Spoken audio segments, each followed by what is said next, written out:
Hi and welcome back. In this section on deep neural networks, we are going to look at an introduction to neural networks. We'll see how a neural network works. Then we'll get an introduction to TensorFlow and build neural networks in TensorFlow. Finally, we'll build a multi-class classification classifier using TensorFlow.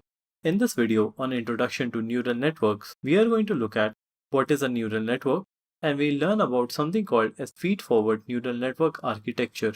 This diagram over here represents a neural network. Some of the parts of a neural network is the input layer, the hidden layer, and the output layer. The neural network takes input from the input layer and makes predictions from the output layer. The hidden layer performs computations.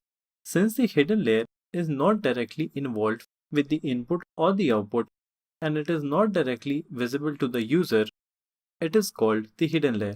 The data comes in from the input layer. It then goes to the hidden layer where there are some computations on top of the data. And finally it goes into the output layer, which again has some computations and makes a final prediction.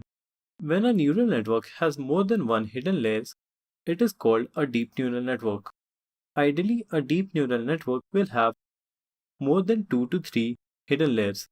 This architecture in which the data flows from the input to the hidden layer and then to the output layer is called a feed-forward neural network architecture.